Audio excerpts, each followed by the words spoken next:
Hello, Froggy here, and today we'll be getting to the end of the Sundered Doctrine dungeon without doing any encounters. You may have noticed that I'm launching from a checkpoint, but it's just a first encounter checkpoint, and you can basically walk there, plus or minus a few enemies. I'll be showing you two different methods to get out of first, but unfortunately they both require Storm's Edge on Hunter. But at least we've got a flag. Thanks to Avvy and Cube17 for finding this one. Turns out you can blink breach through the ceiling. Of course, you're going to want to be on low frames for this, and you'll have to bring your own ground.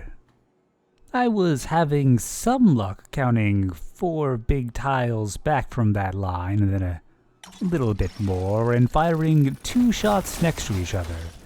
With luck, that'll give you 2 crystals at the right height, although crystals are a bit finicky. Only one was at a reasonable height this time, so yeah, you want to have crystals high enough that you can shoot through the ceiling while standing on them.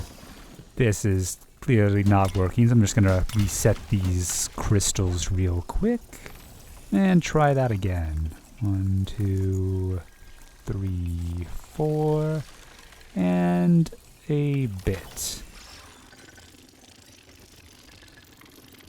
I did this like 3 times in a row earlier, but stasis crystals are very finicky. You can see that that is way too much space above me. You can also just kind of inch your way up with stasis crystals. Though it'll take a little bit of practice to shoot them just a little bit higher.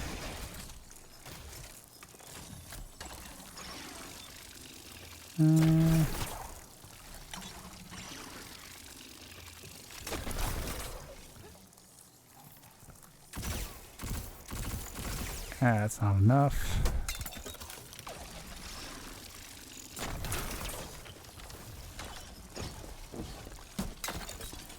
All right, we're just going direct here.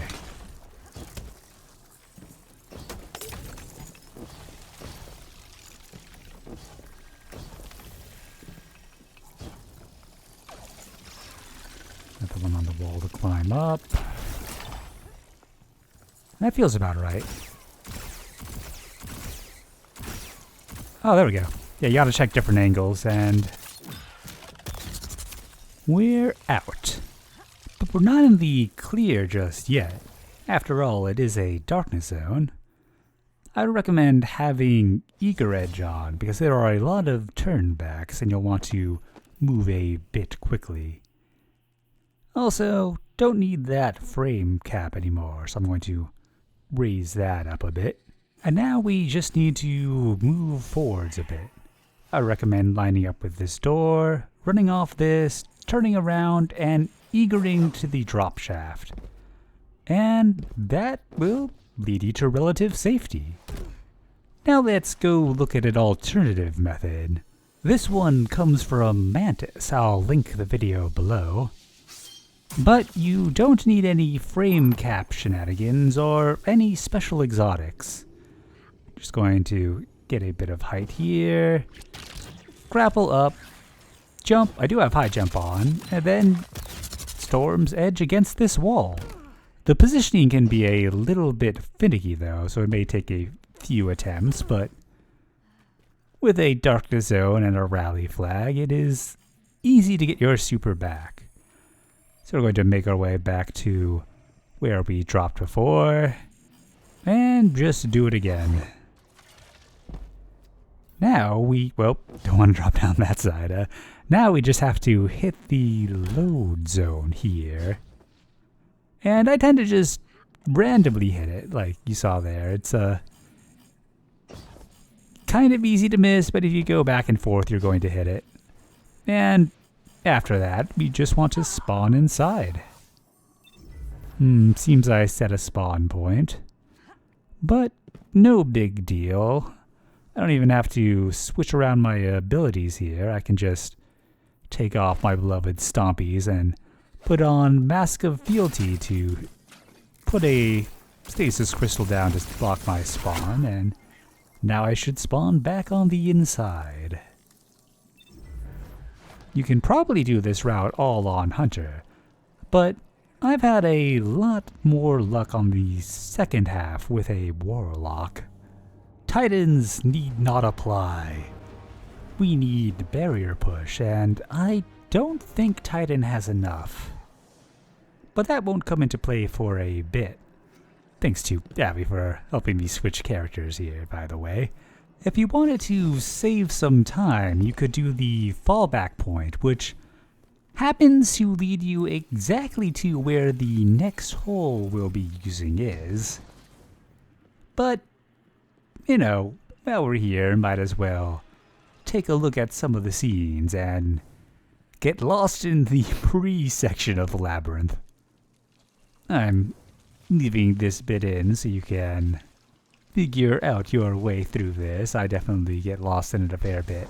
Although Avvy has taught me the route at least after you spot that big old yellow light. You take your first two lefts, then go top right, and you're pretty much home free at that point. Here we go. Anyways, before we head on to the next area, it turns out that you can actually interact with those weird doors in this dungeon, even when sequence broken. You can see that I can open this door to get to the second worm. Very handy if you haven't done that yet. Although I haven't figured out a way to get to the third one. You'll see why in a bit. Anyways, you want to keep going forwards until you get to the Indiana Jones section. BurgundyPetal found this handy hole during her day one experience. And this is going to be what lets us get past second encounter. So I'm going to go ahead and climb up this until we get to the last of the 90-degree angles on the right. Everything is pretty much turnback, so once again we're going to drop, swing towards the drop shaft, and yeah, they seem to have bounced away a little bit. It's a little rough on Warlock, at least for me. A lot easier on the other classes, but unfortunately we need that super. And then you can just walk down this... Oh.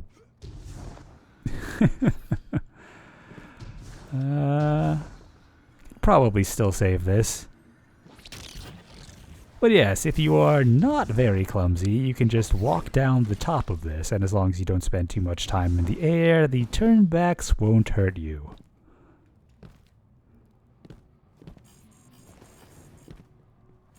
Eventually you're going to want to be on the left side of all of this, but for now the right will do.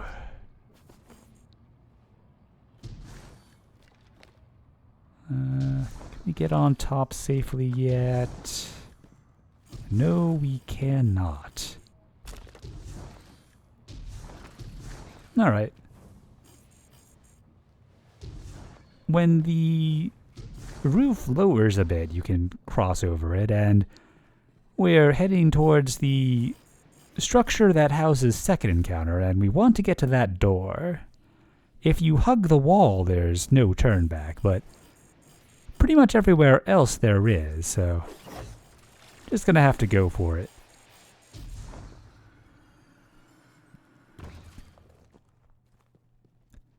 While I was exploring with Avvy, we found that this is the best area to make the drop to get underneath.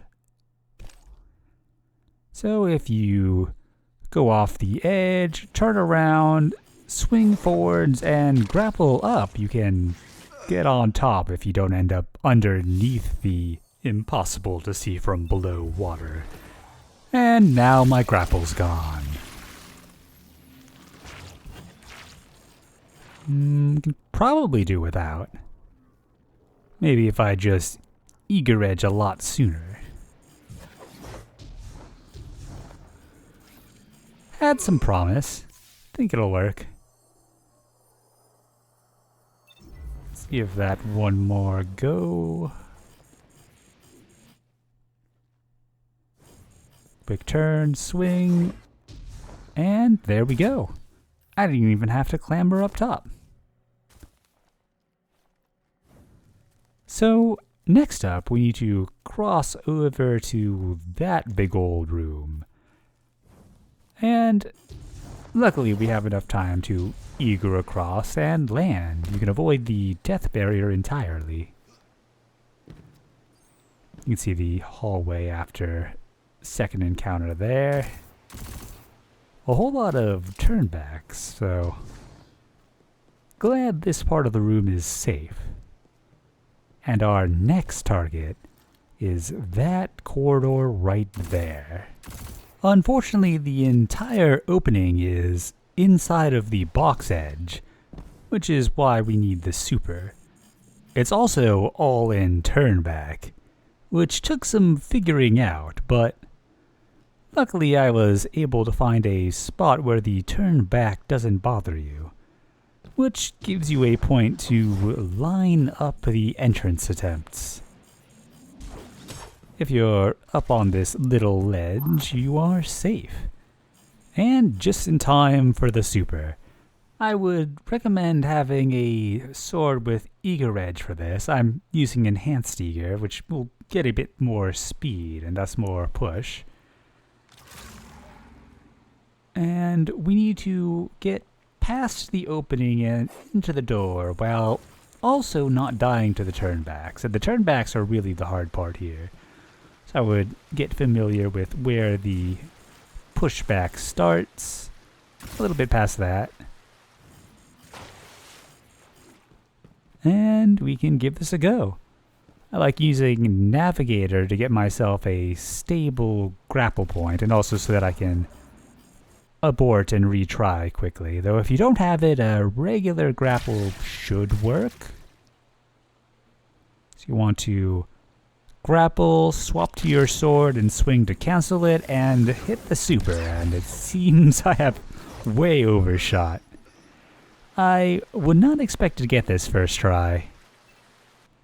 I did quite a few attempts, and each time you're waiting a long time for the super, which is why I did not bother with a fallback before.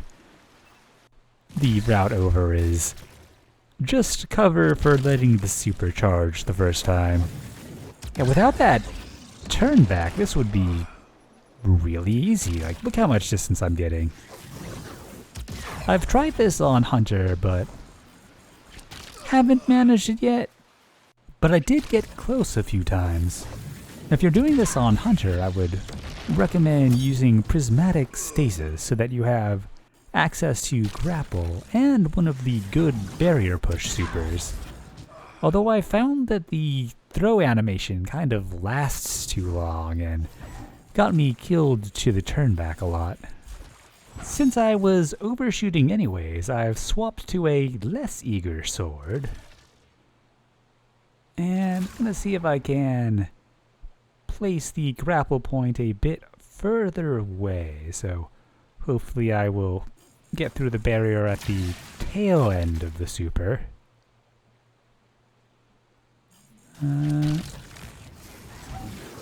That is much better.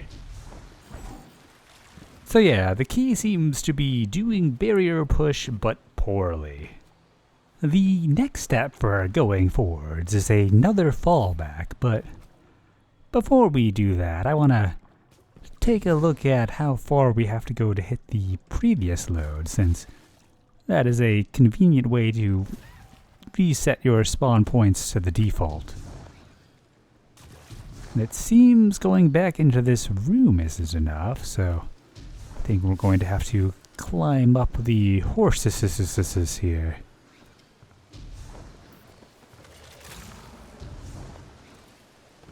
And grapple flying on Warlock is no fun.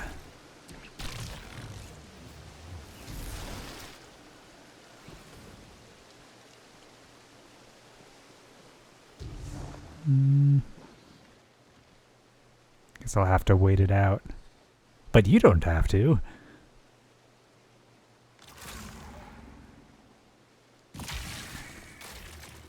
And one more level.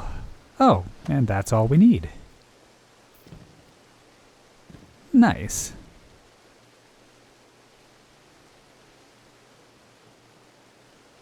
And of course, the load zone is back in this direction, most of the way down that hallway. Before showing the fallback, I just want to show you why the fallback is necessary. So if you go forwards here, eventually there is a door which poses no trouble at all during the actual dungeon, but unfortunately it's closed for us. So anyways, I'm swapping over to Hunter. Well, any class can do this part. Hunter's Storm's Edge is still very convenient, and it'll let us access a little bit more than we would otherwise be able to see, but that'll be at the end of the video. Thanks to Susian for joining to allow me to swap characters again. Anyways, this is a fairly easy fallback. The spawn points are pretty constricted as is, and I think I just broke my crystals. Yep, gonna have to do that again.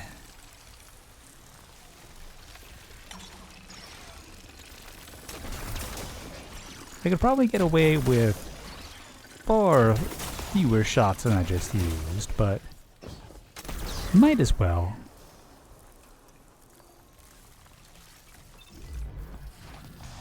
And we're past it.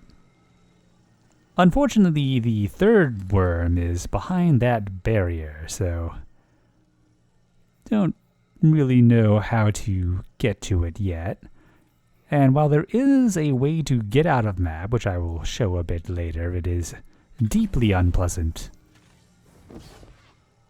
There are enemies here, and you're going to want to clear them out, because if you happen to die, the game doesn't like spawning you too close to enemies, so you might end up having to do the fall back again. I was hoping they would wander far enough away for me to spawn, but sadly, that does not seem to be the case. So I'm going to have to use my stasis crystals once again. Oh, well that was a weird one.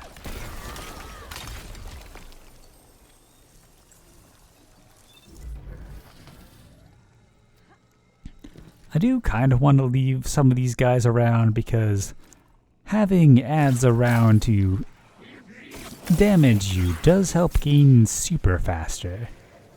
If you want to do a blink breach, that can save you an awful lot of time.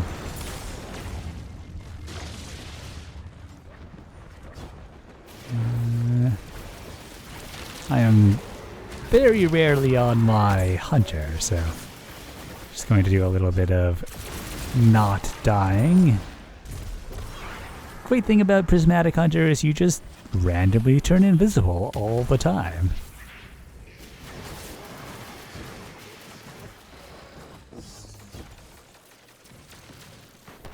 But yeah, the rest of this is just open, so I can basically just walk into the boss room.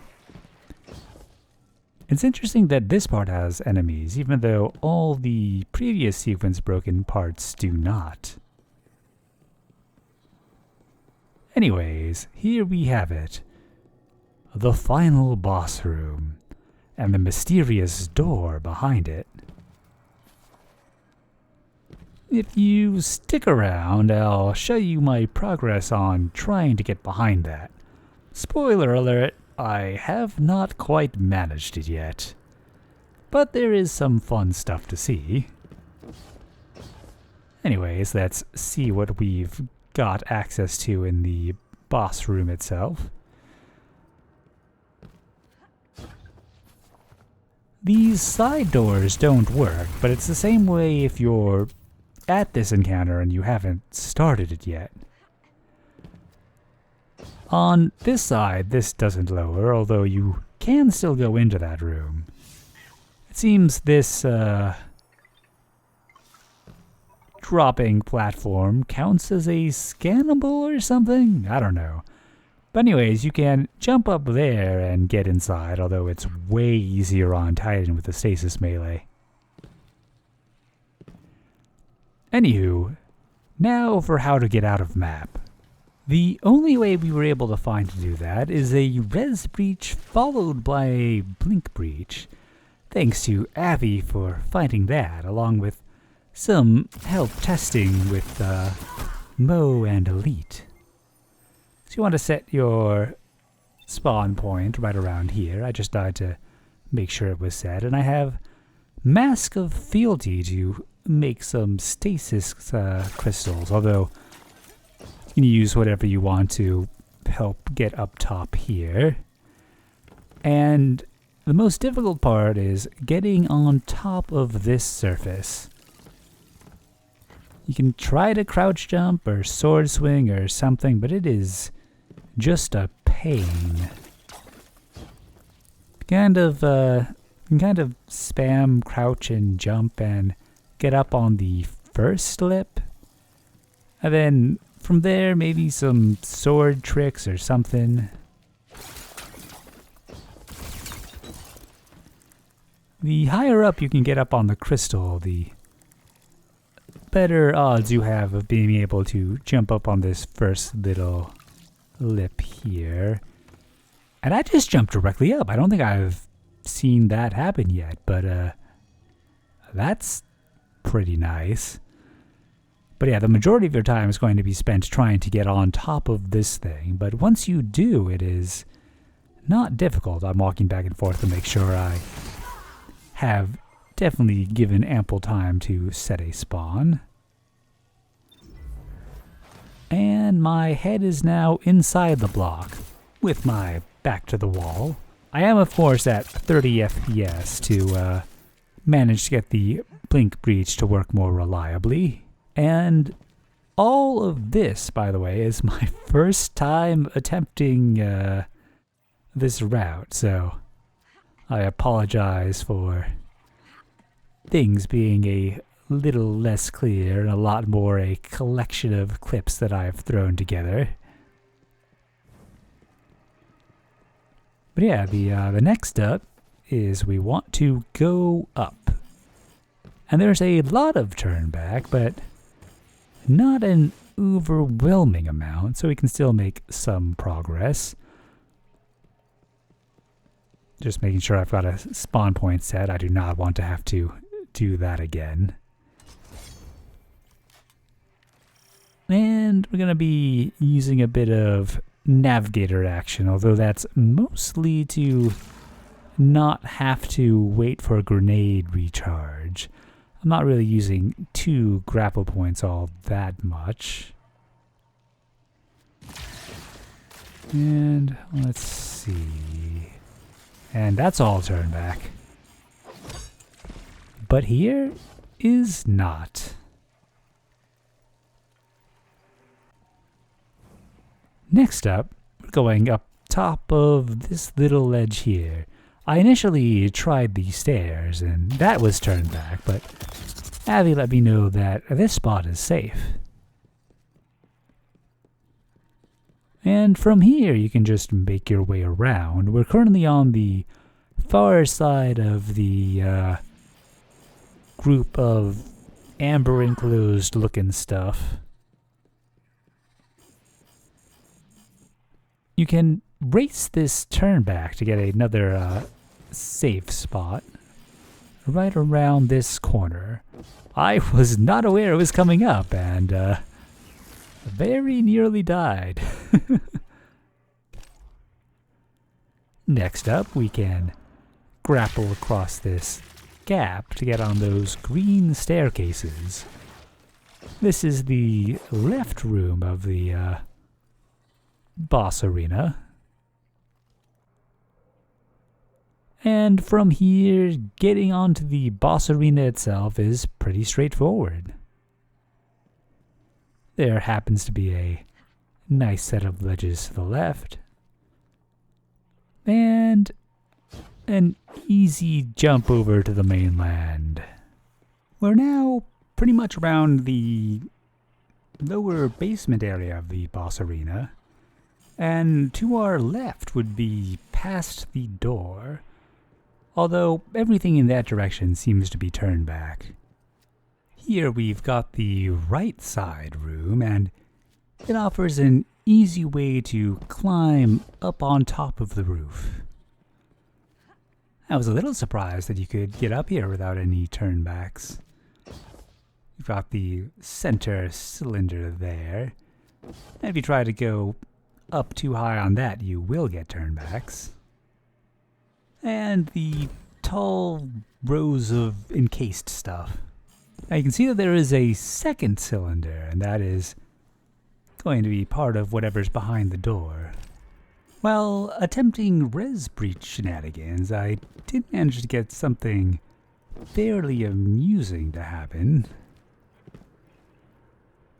Although it did not really get any progress towards seeing what's behind the door. Although I did manage to get a fair bit past it out of map this way.